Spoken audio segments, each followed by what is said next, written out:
ஆவினன்குடி முருகன் படத்தை பார்த்தா அப்படியே யோசிச்சேன். இது நம்முடைய மரபு, இன்னும் சொல்ல போனால் நம்முடைய பண்பாடு. இந்த கல்ச்சருக்கு ஆபத்து வந்திருக்கிற காலகட்டம் இந்த காலகட்டம். ஒரு கலாச்சார பாசிசம் நம்மை அழுத்த முடியும், நம்மை அடிமைப்படுத்த முடியும் என்று நினைக்கிற காலகட்டத்தில்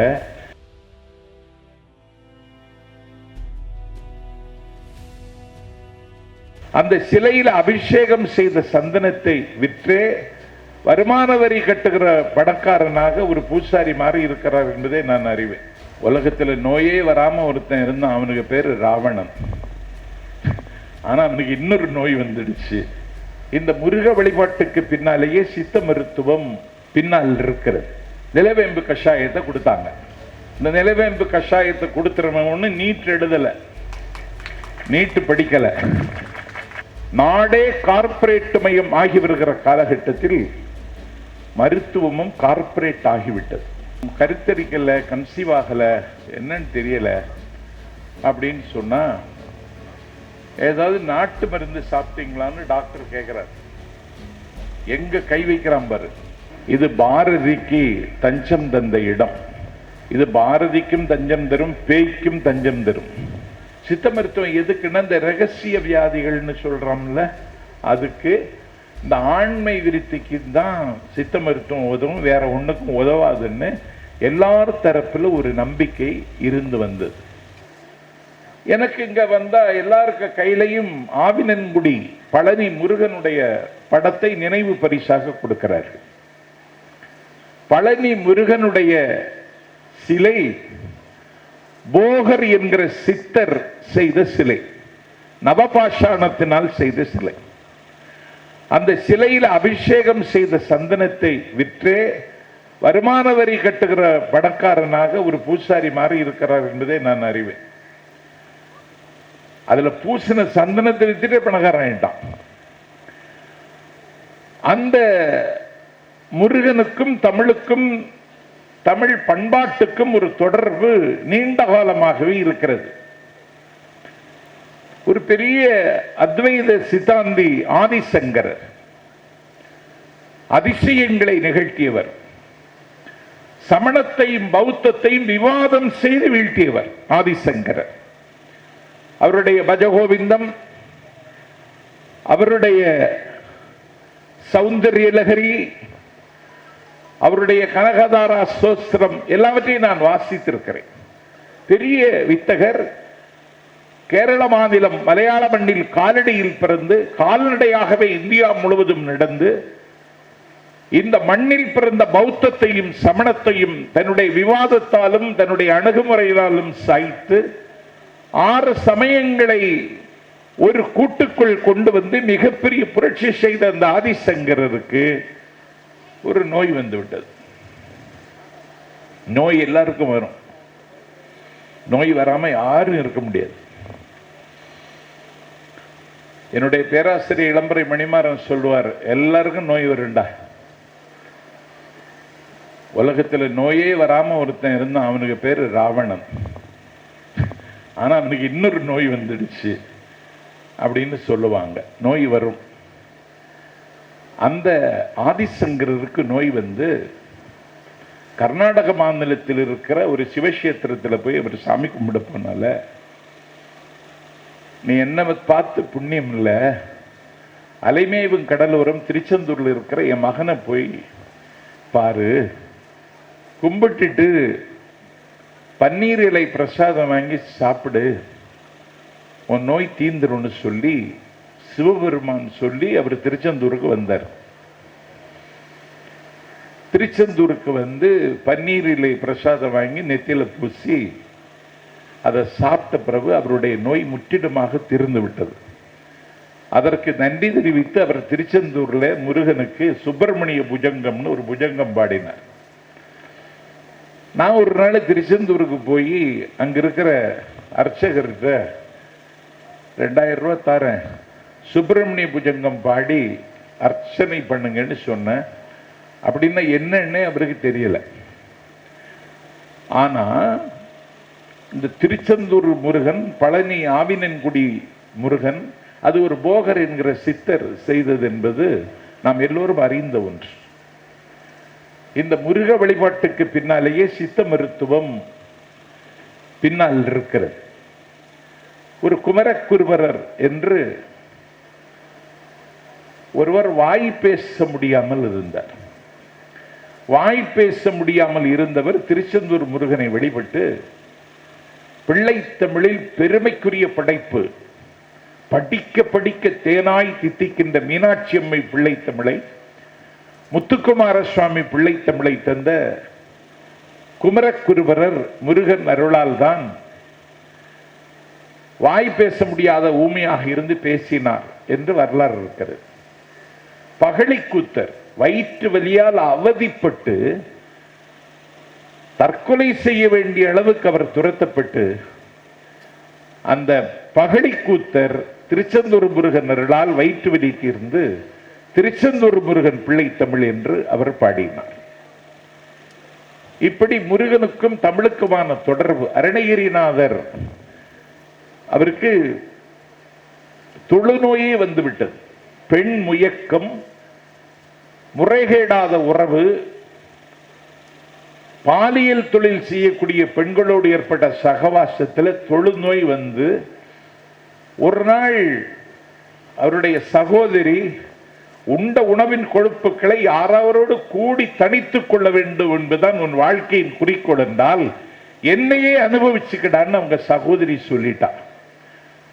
அதை கேட்டு நெஞ்சுடைந்து திருவண்ணாமலை கோபுரத்தில் இருந்து கீழே குதிச்சு அன்னைக்கு முருகன் காப்பாற்றி என்ன பற்றி பாடுன்னு சொன்னா, நான் பாடறியேன், படிப்பறியேன், பள்ளிக்கூடம் நான் அறியேன், ஏடறியேன், எழுத்தறியேன், எழுத்து வகை நான் அறியேன், அறிவொளி இயக்கத்தில் கூட நான் சேரலை, எனக்கு ஒண்ணுமே தெரியாதுன்னா உடனால் அவனுக்கு நாக்கை நீட்ட சொல்லி ஓம் என்கிற பெருடோ மந்திரத்தை எழுதினால முத்தை திருப்பத்தி திருநகை அத்தைக்கரை சத்தி சரவண முத்திக்குரு வித்து குருவரன் என ஓதும் முக்கட்பரமருக்கு சுருதியின் முற்பட்டது கற்பி திருவரு 33 தமரர் மடிபேண 10 தலை தத்த கணைதுட ஒற்றைக்கிரி மற்றை பொருதொரு பட்டப்பகல் வட்டத்திகிரியில் இரவாக பத்தற்கிரதத்தை கடவிய பச்சை புயல் மெச்சத்து பொருள் பட்சத்துடன் ரட்சித்தருள்வது ஒரு நாளே அப்படின்னு அவன் பாடினான். அதனால இந்த ஆவினன்குடி முருகன் படத்தை பார்த்தாலும் அப்படி யோசிச்சேன். இது நம்முடைய மரபு, இன்னும் சொல்ல போனால் நம்முடைய பண்பாடு, நம்முடைய கல்ச்சர். இந்த கல்ச்சருக்கு ஆபத்து வந்திருக்கிற காலகட்டம் இந்த காலகட்டம். ஒரு கலாச்சார பாசிசம் நம்மை அழுத்த முடியும், நம்மை அடிமைப்படுத்த முடியும் என்று நினைக்கிற காலகட்டத்தில் நம்முடைய மரபார்ந்த மருத்துவத்துக்கு அதனுடைய தேவையை உணர்ந்து இந்த மகாநாடு நடத்துவதாக நான் கருதுகிறேன். வாயில வசம்ப வச்சு தேய்க்க அப்படிம்பாங்க. சில பேர் தடிக்கு தடிக்கு பேசுவான். 3 வயசாகி குழந்தை பேசலைன்னா வசம்ப உரைச்சு வாயில வச்சுட்டு அந்த குழந்தை பேச ஆரம்பிச்சு. இதுக்கு போய் ஒரு இஎன்டி ஸ்பெஷலிஸ்ட் எல்லாம் பார்க்க வேண்டிய தேவை கிடையாது. இது நம்முடைய கைகண்ட மருந்து, பாட்டி வைத்தியம்னு சொல்லி அப்படியே வச்சிருந்தாங்க. இப்ப என்ன ஆச்சுன்னு சொன்னா சிக்கன் குனியா அப்படின்னு ஒரு காய்ச்சல். அந்த காய்ச்சல் வந்து புகழ்பெற்ற மருத்துவர்களால் கூட அந்த காய்ச்சலை கட்டுப்படுத்த முடியாமல், நான் அதிகம் மதிக்கின்ற ஜெயலலிதா முதலமைச்சராக இருந்த காலத்தில் அவர்கள் மீது விமர்சனங்கள் வைப்பதற்கு நிறைய இருந்தாலும் ஒரு அறிவார்ந்த தளத்தில் யோசிக்கிற அந்த பெருமாட்டி தமிழ்நாடு முழுவதும் சிக்கன் குனியாவை கட்டுப்படுத்துவதற்கு நிலவேம்பு கஷாயத்தை சுகாதாரத்துறை ஊழியர்களே கொடுப்பார்கள் என்றார். அன்னைக்கு பாத்தீங்கன்னா நாடு பூரா நிலவேம்பு கஷாயத்தை கொடுத்தாங்க. இந்த நிலவேம்பு கஷாயத்தை கொடுத்துறவன்னு நீட் எழுதல, நீட்டு படிக்கல. நிலவேம்பு கஷாயத்தில் சிக்கன் குனியா கட்டுப்படுத்தப்பட்டது என்பது சமகால தமிழகத்தில் நாம் கண்ணால் கண்ட காட்சி. இப்ப என்ன வந்துச்சு? கொரோனா கோவிட்-19 என்கிற ஒரு கொடிய வைரஸ் உலகத்தையே அச்சுறுத்தியது. விலை மதிக்க முடியாத உயிர்களை காலன் கவர்ந்து கொண்டு போய்விட்டான். இவனுடைய தொண்டையில் குற்றாலம் குடியிருக்கிறதா, இல்லை இவன் தன்னுடைய தொண்டையில் நயாகராவை நட்டு வைத்திருக்கிறானா என்று வியந்த அற்புதமான பாடகன் எஸ்பிபி என்கிற பாலசுப்ரமணியத்தை கொரோனா கொண்டு போய்விட்டது.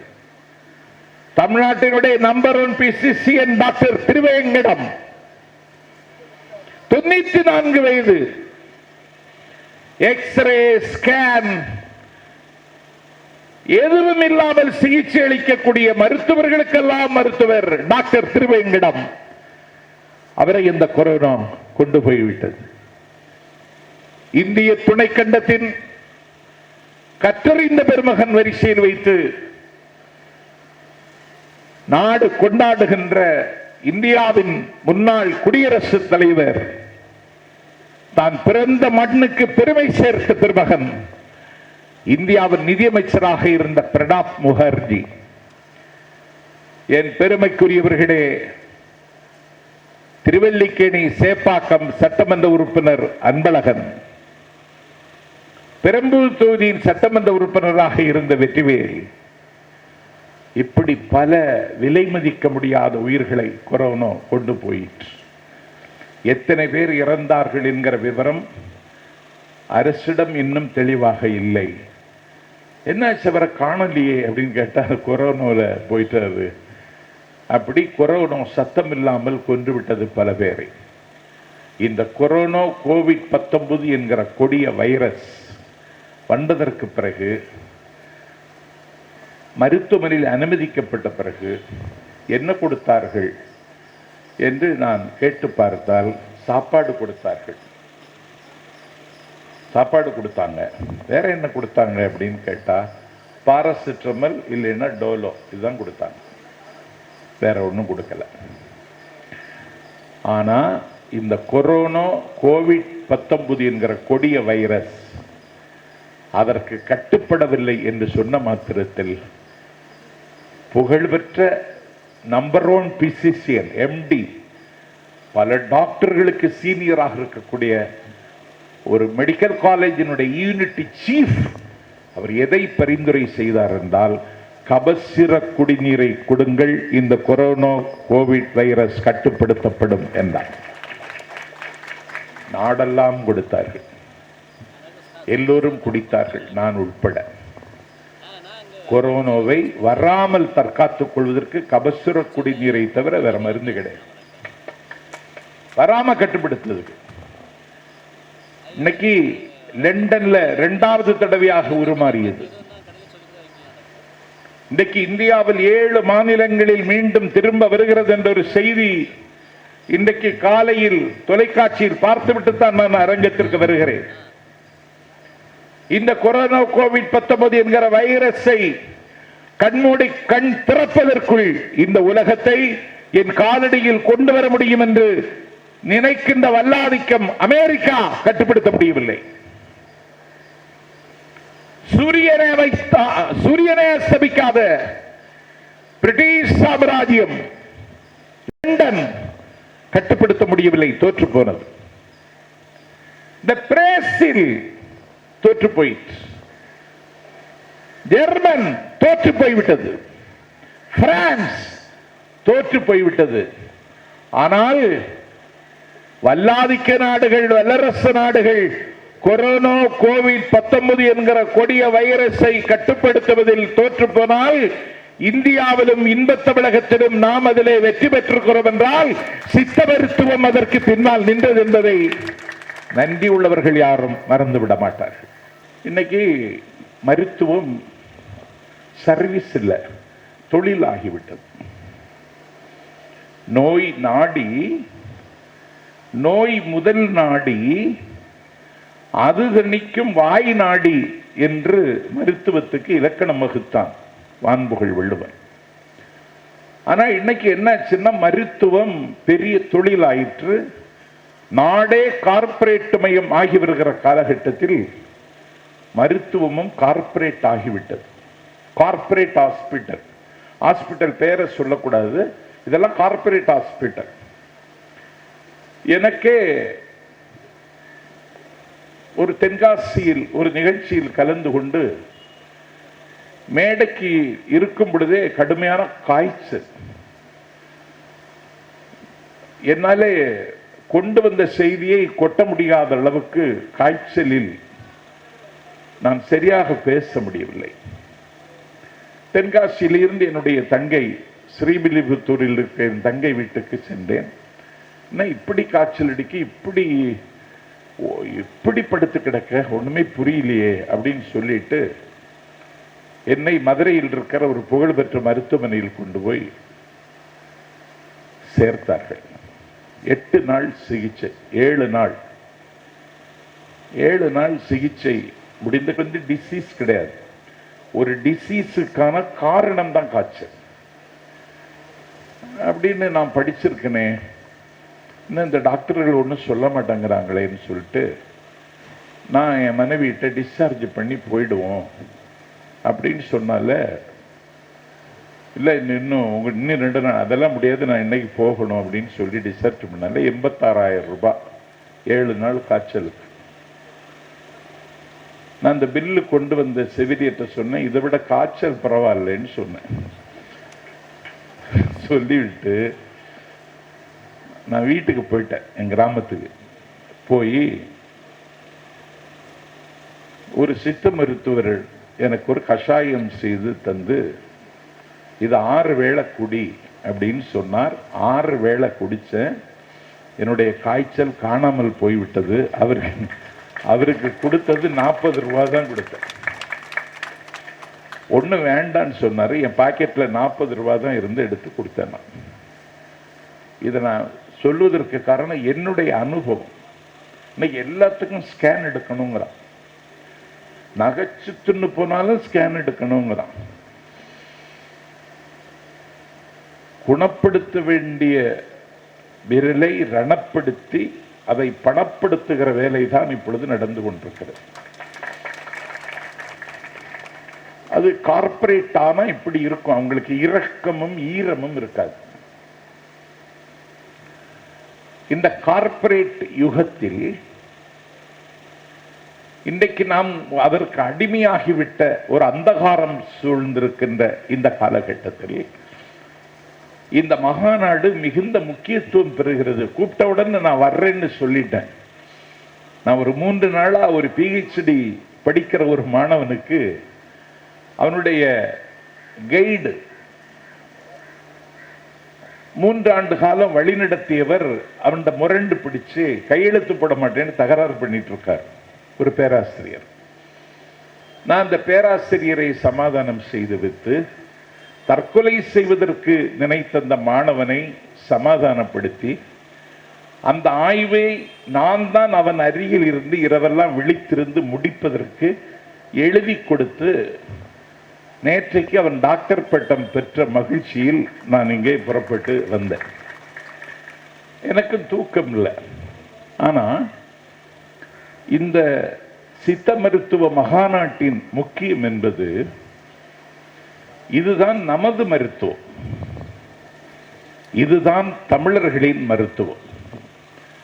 மருந்தன வேண்டாவாம் யாக்கைக்கு அறிந்தியது அற்றது போற்றி உணின் அப்படின்னு சொல்றான் வள்ளுவர். மருந்து வேண்டாம் உடம்புக்கு, அறிந்தியது அற்றது போற்றி உணின். பசித்தா மட்டும்தான் சாப்பிடணும். பசிக்காமல் சாப்பிடுவது, அளவில்லாமல் சாப்பிடுவது, ஆகாததை சாப்பிடுவது என்கிற ஃபாஸ்ட் ஃபுட் கல்ச்சர் இன்றைக்கு நம்மை பாடாய் படுத்தி கொண்டிருக்கிறது. இப்போ நிறைய சித்த மருத்துவர்கள் தொலைக்காட்சியில் பேட்டி கொடுக்காங்க. இந்த சித்த மருத்துவத்தை நசுக்க பார்ப்பாங்க. அது ஆதிக்கத்தினுடைய குணம். இந்த இப்ப இன்ஃபர்டிலிட்டி சென்டர் அப்படின்னு சொல்லி மெட்ராஸ்ல மட்டும் ஒரு 300 சென்டர் இருக்கு கருத்தரித்தல் மையம். என்ன கருத்தரிக்கல, கன்சீவ் ஆகல, என்னன்னு தெரியல அப்படின்னு சொன்னா ஏதாவது நாட்டு மருந்து சாப்பிட்டீங்களான்னு டாக்டர் கேட்கிறார். எங்க கை வைக்கிறான் பாரு, நாட்டு மருந்து சாப்பிட்டீங்களா, அப்படி இருந்தா இதுக்கு பின்விளைவு இப்படி இருக்கும். அப்படி ஒரு சத்தம் இல்லாமல் கடிக்கிற சாரை பாம்பு மாதிரி சித்த வைத்தியக்கு எதிரான ஒரு பிரச்சாரத்தை செய்து கொண்டிருக்கிறார்கள். அதை நம்ம பொருட்படுத்த வேண்டியதில்லை. எல்லா நோய்க்கும் மருந்து இருக்கிறது. அந்த மருந்தை எளிமைப்படுத்தி காலச்சூழலுக்கு ஏற்ப கொடுப்பதற்கு நவீன முறையில் இன்றைக்கு இருக்கிற தலைமுறைக்கு அதை மடைமாற்றுவதற்கு சித்த மருத்துவர்கள் சிந்திக்க வேண்டும். இப்ப நிறைய கேப்சூல் எல்லாம் வந்துடுச்சு. இதை இன்னும் பல்கி பெருக வைக்க வேண்டும். வசதி உள்ளவங்க ஒரு நகரத்திலேயோ கிராமத்திலேயோ ஒரு 10 சென்ட் இடம் இருக்குமானா அந்த இடத்தை ஒரு மூலிகை பண்ணை அமைப்பதற்கு நல்லவர்கள் முன்வர வேண்டும். அந்த மூலிகை பண்ணை அமைப்பதற்கான செலவு, அந்த மூலிகை பண்ணைக்கு வைப்பதற்கு உள்ள அந்த இடத்துக்கான மதிப்பு எல்லாவற்றையும் நீங்கள் அந்த மூலிகைகளை விற்றே ஈட்டிக் கொள்ள முடியும் என்று நான் நம்புகிறேன். செய்ய முடியும். அதனால சித்த மருத்துவம் பாதுகாப்பானது, சித்த மருத்துவம் செலவில்லாதது, சித்த மருத்துவம் பக்க விளைவு இல்லாதது. இது மூணும் சித்த மருத்துவத்தினுடைய சிறந்த குணம். இதுதான் தமிழர்களின் மருத்துவம். சித்த மருத்துவத்தோடு பேரலா இருக்கிற ஆயுர்வேதிக், யுனானி, அக்குபஞ்சர், இதெல்லாம் இதுக்கு பேரலா இருக்கிறது தான். எங்க ஊர்ல நிறைய வர்மசாலை இருக்கும். எங்க கன்னியாகுமரி மாவட்டத்தில் ஆத்தூர்ல செல்லம்மான்னு ஒரு டாக்டர் இருந்தாங்க, வைத்தியர்.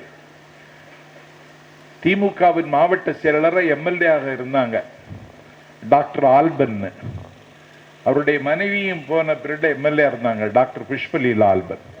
ஒரு யானை விழுந்து படுத்துட்டு, எத்தனையோ கால்நடை மருத்துவர்கள் வந்து யானை எழுப்ப முடியல. அந்த செல்லம்மா என்கிற வைத்தியர் யானையை தடவி கட்டி விழுந்து கிடந்த யானை எழுந்து நடமாடியது என்றால் ஒரு பெண்மணி டாக்டர் செல்லம்மா நிகழ்ச்சி அதிசயம். ஆத்தூர் செல்லம்மாவுக்கு அதுக்கப்புறம் பெரிய மரியாதை. பின்ன இதுல என்ன இருக்குன்னா, சில பேர் இத அளவறிந்து கொடுக்க மாட்டாங்க, பக்குவமா கொடுக்க மாட்டாங்க, இதற்கு ஆகிற பத்தியத்தை சொல்லி கொடுக்க மாட்டாங்க. அதனால பின்விளைவுகள் வராம வந்துட்டா அதுக்கு பிறகு மீண்டும் அலோபதி மருத்துவத்தை தேட வேண்டியது வரும். அதனால இந்த சித்த மருத்துவத்தை எது கற்றாலும், நாஞ்சில் சம்பத்தி எதை படித்தாலும் நான் கிளியரா படிப்பேன். நல்ல கற்று அதனுடைய மகத்துவத்தை பரிபூரணமாக உள்வாங்கி இன்று வருகிற தலைமுறை ஏற்றுக்கொள்ளக்கூடிய அளவுக்கு இன்றைக்கு இயற்கை மருத்துவத்தின் மீதும் சித்த மருத்துவத்தின் மீதும் ஒரு ஈடுபாடு மக்களுக்கு வந்திருக்கிற நேரத்தில் பருவத்தே பயிர் செய், இதுதான் நல்ல பருவம். இந்த நேரத்தில் பயிர் செய்வதற்கு சித்த மருத்துவர்கள் அனைவரும் முன்வர வேண்டும். ஏன் என்னை முகேஷ் அழைத்தார் என்று எனக்கு இன்னும் புரியவில்லை. இது பாரதிக்கு தஞ்சம் தந்த இடம். இது பாரதிக்கும் தஞ்சம் தரும், பேய்க்கும் தஞ்சம் தரும். பாரதி இந்த மண்ணில் வந்து தஞ்சம் என்று இருந்தான். அவன் இந்தியாவினுடைய விடுதலையை வென்றெடுப்பதற்கு கவிதையை ஆயுதமாக ஏந்தினான். உச்சி மீது வானிடிந்து வீழ்கின்ற போதிலும் அச்சம் இல்லை, இச்சகத்தில் உள்ள எல்லோரும் எதிர்க்கும் போதினும் அச்சம் இல்லை, கச்சணிந்த மாதர் கடை கண்கள் காட்டும் போதினும் அச்சம் இல்லை, பிச்சையேற்று உண்ணும் வாழ்க்கை பெற்றுவிட்ட போதினும் அச்சம் இல்லை, நண்பர்கள் நச்சை கொண்டு வாயில் ஊட்டும் போதினும் அச்சம் இல்லை என்று கொள்ளை கொடிவிரிக்க வந்த வெள்ளை ஏகாதிபத்தியத்திற்கு எதிராக கவிதையை ஆயுதமாக ஏந்திய பொழுது அவனை கொன்று முடிப்பதற்கும் தின்று முடிப்பதற்கும் அன்றைக்கு வல்லாதிக்கங்கள் சூழ்ச்சி செய்த காலகட்டத்தில் அவன் இந்த புதுவையில் தான் தஞ்சம் என்று வந்தான். இது பிரெஞ்சு ஆதிக்கத்தில் இருந்தது. அந்த பாரதி தஞ்சமடைந்த மண்ணில் சுப்பையா போன்ற மகத்தான தலைவர்கள் புதுவையின் விடுதலைக்கு ஈகம் செய்த பெருமக்கள் வாழ்ந்த மண்ணில் தமிழ் தன்னுடைய அடையாளத்தை நிலைநிறுத்த வேண்டும் என்று கருதி விண்ணிடை ரதம் உருந்து மேதினி கலக்குதற்கும் பன்னிடை தமிழை குலைத்து பாரினை மயக்குதற்கும் மண்ணிடை வாளை ஏந்தி பகைப்புலம் மாய்ப்பதற்கும் எண்ணில்லா தமிழருள்ளார் எனும் நிலை காண்பதென்றோ என்று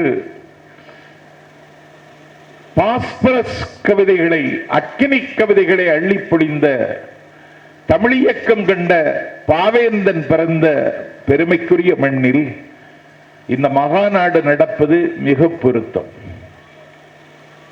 நான் ஏன் கலந்து கொண்டேன்? நான் மருத்துவரா? இல்லை. ஒரு மாநாட்டில் ஒருவரை பேச அழைத்தால் பேச அழைப்பவருக்கு ஏதாவது தகுதி இருக்க வேண்டும். நான் இங்கிருந்தே உதாரணம் சொல்லிவிடுகிறேன். கனக சுப்புரத்தினம் என்கிற பாவேந்தர் தன்னுடைய பெயரை பாரதிதாசன் என்று மாற்றிக்கொண்டார். எனக்கு அதில் உடன்பாடு இல்லை. வாணியம்பாடி இஸ்லாமிய கல்லூரியில் வழக்காடு மன்றம் பாவேந்தர் தன்னுடைய பெயரை பாரதிதாசன் என்று மாற்றியது குற்றம் என்று நான் வழக்கு தொடுத்தேன். ஏனென்றால் எண்ணத்தாலும் வண்ணத்தாலும் சிந்தனையினாலும் சொல்லாட்சியினாலும் பாரதியிடமிருந்து முற்றிலும் வேறுபட்டவன் மாறுபட்டவன் பாரதிதாசன். இவன் எப்படி தன்னுடைய பெயரை பாரதிதாசன் என்று மாற்றிக்கொண்டான் என்று நான் ஒரு ஆய்வு செய்த வேளையில் இதை ஒரு வழக்காடு மன்ற தலைப்பாக்கலாம் என்று நான் விவாதித்தேன். எனக்கு இந்த கேள்விக்கு விடை தெரியவில்லை. காலம் சென்ற கப்பலில் விமானத்தில் கவியரங்கம் நடத்திய ஊமை கவிஞர் சுரதா அவர்களை ஒரு சூரியோதயத்தில் சந்திக்கிற வாய்ப்பை நான் பெற்றேன். நான் அவரிடத்தில் கேட்டேன், ஐயா, எண்ணத்தாலும் வண்ணத்தாலும் சிந்தனையாலும் எழுத்தின் போக்காலும் பாரதியை விட வித்தியாசமாக சிந்திக்கின்ற பாவேந்தர் ஏன் தன்னை பாரதிதாசன் என்று அழைத்துக் கொண்டார்? எனக்கு உடன்பாடில்லை.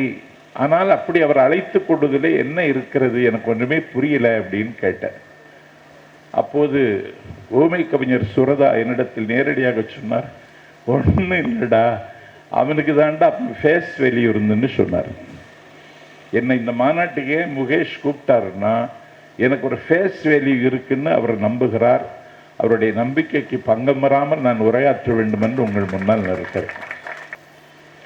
இப்போதுதான் புதினாவின் அருமை தெரிகிறது. இப்போதுதான் கொத்தமல்லியின் பெருமை புரிகிறது. இப்போதுதான் இஞ்சி அதன் அருமை தெரிகிறது. இப்போதுதான் எலுமிச்சையின் மாட்சி புரிகிறது. இப்போதுதான் கறிவேப்பிலையினுடைய கறிவேப்பிலை தூக்கி தூர போடுறோம். இப்ப யாரும் தூர போடுறது இல்லை. கறிவேப்பிலை அதற்கு கைகண்ட மருந்துன்னு சொல்லி கறிவேப்பிலை சாப்பிட ஆரம்பிச்சான். ஏற்கனவே நம்முடைய அஞ்சரப்பெட்டியில இருந்தது, நம்முடைய வீட்டு தோட்டத்தில் நின்ன கொத்தமல்லி, புதினா, கறிவேப்பிலை எல்லாம் இந்த கொரோனா கோவிட்-19 என்கிற இந்த கொடிய வைரஸை வராமல் தடுக்கவும் வந்த பிறகு கட்டுப்படுத்துவதற்கான வல்லமை இதற்கு இருக்கிறது என்று இன்றைக்கு நிரூபிக்கப்பட்டிருக்கிறது. என்றால் எங்கள் சித்த மருத்துவம் எவ்வளவு இயற்கையான மருத்துவம், இந்த நேச்சுரல் ட்ரீட்மெண்ட் என்பதை இன்றைக்கு நாம் நாடு நிரூபித்திருக்கிறது. கார்ப்பரேட் ஹாஸ்பிட்டல் அதில் பணியாற்றுகிற டாக்டர்கள் அவங்கள குறை சொல்லக்கூடாது. அந்த அந்த கல்விக்கு ஒரு மரியாதை இருக்கு. என்னைக்கு பிரிட்டிஷ்காரன் இங்க வந்தானோ, அலோபதி கால் வைத்த அன்னைக்கிலிருந்து சித்த மருத்துவம் ஒரு தீண்டத்தகாத மருத்துவமாக ஒரு தோற்ற பார்வை உருவாகிவிட்டது. சித்த மருத்துவம் எதுக்குன்னா, இந்த ரகசிய வியாதிகள்னு சொல்றோம்ல, அதுக்கு இந்த ஆண்மை விருத்திக்கு தான் சித்த மருத்துவம் உதவும், வேற ஒண்ணுக்கும் உதவாதுன்னு எல்லார் தரப்பில் ஒரு நம்பிக்கை இருந்து வந்தது. ஆனா இன்னைக்கு அதை உடைத்து ஆனந்த விகடன், கோடிக்கணக்கான வாசகர்களின் கொள்ளிடமாக திகழ்கின்ற ஆனந்த விகடன்ல நான் பெரிதும் மதிக்கின்ற சித்த மருத்துவர், பாளையங்கோட்டை சித்த மருத்துவ கல்லூரியில் பட்டம் பெற்ற டாக்டர் கு சிவராமன் அவர்கள் தொடர்ந்து நடைமுறை தமிழில் எல்லோரும் நெஞ்சிலும் தைக்கும்படி அவர் நிறைய எழுதினார். இன்னைக்கு இந்த மருத்துவத்திற்கு ஒரு உலகளாவிய அங்கீகாரம் வந்திருக்கிறது. தம்பி முகேஷ் இந்த மருத்துவ மாநாட்டை கூட்டியிருக்கிற இந்த நேரத்தில் மரபு சார்ந்த மருத்துவத்திற்கு ஒரு புதிய மதிப்பும் மரியாதையும் வந்திருக்கிறது என்பதை நாஞ்சில் சம்பத்தல்ல, த வேர்ல்டு ஹெல்த் ஆர்கனைசேஷன் ஒப்புக்கொண்டு அதனுடைய சென்டர், அதனுடைய மையத்தை இந்தியாவில் உருவாக்க வேண்டும் என்று வேர்ல்டு ஹெல்த் ஆர்கனைசேஷன் இன்றைக்கு முடிவெடுத்திருக்கிறது. இந்த மாநாட்டில் ஒரு தீர்மானம் போடுங்கள், அந்த வேர்ல்டு ஹெல்த் ஆர்கனைசேஷன் உருவாக்க போகின்ற அந்த மரபு சார்ந்த மருத்துவத்துக்கான சென்டர் இந்தியாவில் அமைக்க வேண்டும் என்றால் இன்பத் தமிழகம்தான் அதற்கு ஏற்ற இடம் என்று இந்த மகாநாட்டில் ஒரு தீர்மானம் போடுங்க. தீர்மானம் போட்டு அனுப்புங்க டெல்லிக்கு. ஆயுஷ் மருத்துவத்துக்கு அனுப்புங்கள், என்ன நடக்குன்னு பார்த்துக்கலாம். இப்ப இந்த மருத்துவத்துக்கு ஒரு மனம், ஒரு குணம், இதனுடைய மகிமையை எல்லோரும் இன்றைக்கு உணர்ந்து கொண்டார்கள். நான் சொன்னேன் பாருங்க, இஞ்சி காலையில் இஞ்சி, பிற்பகல் சுக்கு, இரவில் கடுக்காய், இது மூணு சாப்பிட்டோம்னா துரும்பாக இருக்கிறவன் இரும்பா மாறுவான், இரும்பா இருக்கிறவன் ஆயுதமாக மாறுவான் என்பதை பல பேர் நிரூபித்திருக்கிறார்கள். நான் கண்ணுறக்கம் இல்லாம சுத்துவேன், நிறைய படிப்பேன், ஏதாவது எடுத்து படிப்பேன். நேற்றுக்கு கூட மதுராந்தகத்துக்கு ஒரு நிகழ்ச்சிக்கு போனால லாசா ராமாமிர்தத்தினுடைய தேர்ந்தெடுத்த சிறுகதைகள் ஒரு புத்தகத்தை வாங்கிட்டு வந்தேன். நான் படிக்கிற போது களைத்து போய் விடுகிறேன். இதுக்கு போய் நான் மருந்து வாங்கிட்டு இருக்க முடியாது. இதுக்கு தம்பி சொன்னாரே முகேஷ்,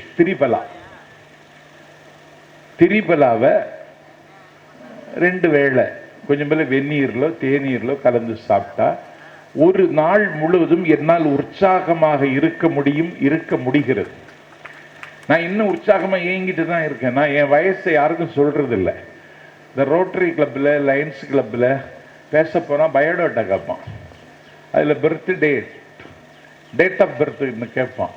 நான் அதுல இன்னும் பிறக்கவில்லை அப்படின்னு எழுதி கொடுத்துருவேன். ஏன்னா வயசு தெரிஞ்சா முதல்ல வாழ்த்து சொல்லுவான். எனக்கு இந்த வாழ்த்து சொல்றது, வாழ்த்து வாங்கிறது, விருது வாங்கிறது இதெல்லாம் எனக்கு உடன்பாடு இல்லை.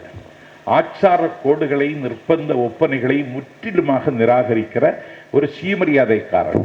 எனக்கு பிறந்த நாள் வாழ்த்து யாரும் சொல்லக்கூடாதுன்னு நான் எதிர்பார்க்கிறேன். அதே நேரத்தில் என்னுடைய பிறந்த நாள் யாருக்கும் தெரியக்கூடாதுன்னு நான் நினைக்கிறேன். நான் இன்னும் உற்சாகமாக இயங்கிக் கொண்டிருக்கிறேன். நான் ஒரே மேடையில் 9.5 மணி நேரம் பேசினேன். இன்னும் 24 மணி நேரம் பேசுவதற்கு என்னை தயாரித்துக் கொண்டு வருகிறேன் என்றால் என்னுடைய உடம்பை, என்னுடைய இருப்பை தகவைத்துக் கொள்வதற்கு இதெல்லாம் எனக்கு பயன்பட்டிருக்கிறது என்பதை நான் பதிவு செய்யத்தான் வேண்டும். ஆகவே இதை மக்களிடம் கொண்டு போகணும், அதுதான் இதுல முக்கியம். நீங்க இப்படி ஒரு மகாநாடு நடத்தி இங்க கடைவிரிச்சா போதாது. இத ஒரு சைக்கிள்ல, இப்ப மெடிக்கல் ரெப்ரசன்டேட்டிவ்னு பிஃபார்ம் படிச்சவன் வர்றான், பிஎஸ்சி கெமிஸ்ட்ரி படிச்சவன் வர்றான். அவன் ஏதாவது ஒரு பார்மாசூட்டிகல்ஸ் கம்பெனியினுடைய ஏஜென்ட் மாதிரி, ரெப்ரசன்டேட்டிவ் மாதிரி இருக்கான். அவன் ஒரு பேக்ல அந்த கம்பெனி மருந்தை வச்சுட்டு ஒரு டாக்டரை சந்திப்பதற்கு 2 மணி நேரம் காத்திருந்து அந்த டாக்டர்கிட்ட அவங்க கொண்டு வர மருந்துக்கு விளக்கம் சொல்லி அந்த டாக்டர்கிட்ட பிரிஸ்கிரிப்ஷன் எழுதி கொடுங்கன்னு சொல்லி டாக்டர் அதுக்கு கமிஷன் பெற்றுக் கொடுக்கிறார். அது ரீச் ஆயிடுது. நான் என்ன சொல்றேன், இந்த நீங்கள் மகாநாடு போட்டு நீங்களும் அது மாதிரி சித்த மருத்துவம் கற்றிருக்கணும்னு அவசியம் இல்லை. தமிழ் மீது காதல் இருந்த ஒரு தம்பியை அழைத்தாலே போதும், அவனிடத்திலும் சில குறிப்பிட்ட மருந்துகளை கொடுத்து இதை கிராமங்கள் தோறும் இருக்கக்கூடிய மருத்துவர்களிடத்தில் ஒப்படைக்க வேண்டிய கடமையை இந்த மாநாட்டின் மூலம் நீங்கள் செய்வதற்கு திட்டமிட வேண்டும். மக்கள்கிட்ட போகாம எதுவும் ஜெயிக்காது. My dear brother, go to the people, live among them, learn from them, love them, serve them, plan with them. தம்பி, மக்களிடம் போ, மக்களை நேசி, மக்களுக்கு கற்றுக்கொடு, மக்களுக்கு தொண்டு செய், மக்களோடு வாழ்ந்து காட்டுனார் அறிஞர் அண்ணா. இதை மக்களின் மருத்துவமாக மாற்றணும். இன்னைக்கு ஏதேசம் வந்த ஆஃப்டர் கொரோனா சித்த மருத்துவத்துக்கு ஒரு புதிய அங்கீகாரத்தை இன்னைக்கு தந்திருக்கிறது. பான்புகள் வள்ளுவர் அவர் வழி முதலா எண்ணிய மூன்றே என்று குறிப்பிடுகிறார். சாகா வரம் பெற்ற சங்க இலக்கியத்தில் புறநானூற்றில் உணவனப்படுவது நிலத்தொடு நீரே அப்படின்னு சங்க இலக்கியத்திலேயே. பிரிட்டிஷ்காரன் வர்றது வரைக்கும் ஹாஸ்பிட்டல் கிடையாது. நான் ஒரு கிராமத்தில் பிறந்தவன். என் கிராமத்துக்கு பக்கத்தில் மாராங்கோணன்னு ஒரு இடம். அங்க ஒரு வைத்தியர் இருப்பார், அவருக்கு பிள்ளை வைத்தியர்னு பேர், டிசிஹெச், சைல்டு ஸ்பெஷலிஸ்ட். நாங்க சின்ன பிள்ளையாக இருந்த பொழுது எங்க அம்மா எங்களை எந்த நோய் வந்தாலும் அள்ளி எடுத்துக்கொண்டு அந்த பிள்ளை வைத்தியர்கிட்ட தான் போவாங்க. அந்த பிள்ளை வைத்தியருடைய தொடர்ச்சியை நான் இன்னைக்கு பார்க்க முடியவில்லை. அதைத்தான் முகேஷ் சுட்டி காட்டினார். தனக்கு தெரிந்த வித்தையை தன்னுடைய சந்ததிக்கு கூட சொல்லிக் கொடுக்க கூடாது என்று கருதுகிறவர்கள் சித்த வைத்தியர்களாக நேற்றைக்கு இருந்தார்கள் என்பதை நாம் வெட்கத்தோடு ஒப்புக்கொள்ளத்தான் வேண்டும். பிள்ளை வைத்தியர் மாராங்குணத்தில் இருந்தவர் இல்ல, இன்றைக்கு அவருடைய வாரிசுகள் இருக்கிறார்கள். வாரிசுகளுக்கு யாருக்கும் அது கைவரவில்லை என்றால் அவர்களுக்கு அதை கற்றுக் கொடுப்பதை பற்றி பிள்ளை வைத்தியர் கவலைப்படல. எங்க ஊர்ல ஒரு பெரிய வைத்தியர் ஒரு கடை இருக்கு, நாகர்கோவில்ல, கோபாலாஸ்தான் கடன். எல்லா நோய்க்கும் மருந்துண்டு. நம்முடைய உணவு தான் மருந்து, மருந்து தான் உணவு. மிகினும் குறையினும் நோய் செய்யும் நூலோர் வழிமுதலா எண்ணிய மூன்று. இது திருக்குறள். மருத்துவ நூலோர் வாதம், பித்தம், சிலேத்துமம் என்ற 3 அளவுகோலுக்குள்ள அடைகிறாங்க. ஸ்டெதஸ்கோப் இருக்கே, இந்த ஸ்டெதஸ்கோப் கண்டுபிடிப்பதற்கு முன்னால நாடி பிடித்தே உடம்புல என்ன டிசீஸ் இருக்குன்னு கண்டுபிடிக்கிற மருத்துவர்கள் அவர்கள் தான் சித்த மருத்துவர்கள். நாடி பிடிச்சு என்ன டிசீஸ் இருக்குன்னு சொல்லிடணும். சொல்லுகிறவர்கள் இருந்தார்கள். ஃபக்கீர் மாதிரி, பரதேசி மாதிரி தெருவில் பாடிட்டே போவான். டே வைத்தியர் போறாருடா, கிறுக்கு வைத்தியம் போறாம்பாங்க. அவரை கூப்பிட்டு காலையில் நாடி பிடிச்சு பார்த்தா என்ன இருக்குன்னு சொல்லிடுவாரு, என்ன மருந்துன்னு சொல்லிடுவாரு. அதனால இப்ப டாக்டர் வரதராஜன் அவர்கள் இத புக்கா போட்டிருக்காரு, வாங்கிட்டு போங்க. இத அற்றால் அளவறிந்து உண்க, அகுது உடம்பு பெற்றான் நெடிதுவிக்கும் அன்பு. முன்னுண்ட உணவு செரித்து விட்டால் பின் உண்ண வேண்டிய அளவறிந்து உண்ண வேண்டும். அதையே உடம்பை பெற்றவன் நெடுங்காலம் வாழ்வதற்கு வழி செய்யும். திருக்குறள். அற்றது அறிந்து கடைப்பிடித்து மாறல்ல துயக்க துவர பசித்து. திருக்குறள். முன்னுண்ட உணவு செரித்த தன்மையை அறிந்து மாறுபாடு இல்லாத உணவுகளை கடைப்பிடித்து அவற்றையும் பசித்த பிறகே உண்ண வேண்டும். மாறுபாடில்லாத உணவு மறுத்துண்ணின் ஊறுபாடு இல்லை உயிர்க்கு. மாறுபாடு இல்லதுன்னா நமக்கு ஆகாத உணவை சாப்பிட்டுட்டோம்னா அதனால வரக்கூடிய பின்விளைவுகளால் நாம் மிகுந்த பாதிக்கப்படுவோம். மாறுபாடு இல்லாத உணவை நம்ம சாப்பிடாம இருந்தா நம்முடைய உடம்புக்கு எந்த ஊரும் துன்பமும் வராமல் நம்மை தற்காத்துக் கொள்ள முடியும்னு திருவள்ளுவர் நிறைய சொல்லியிருக்கார். இது போன்ற அரங்குகளை பாண்டிச்சேரியில மட்டும் நடத்தின போதாது, பைந்தமிழ்நாட்டின் எல்லா இடங்களிலும் இதை பயன்படுத்தி இந்த சித்த மருத்துவத்தை ஒரு இயக்கமாக தாய் தமிழகத்தில் முன்னெடுக்க இந்த அமைப்பு வடிவம் தர வேண்டும். அதற்கு என் தம்பி முகேஷ் தலைமை தாங்கி இருக்கிறான். அற்புதமான தலைமை.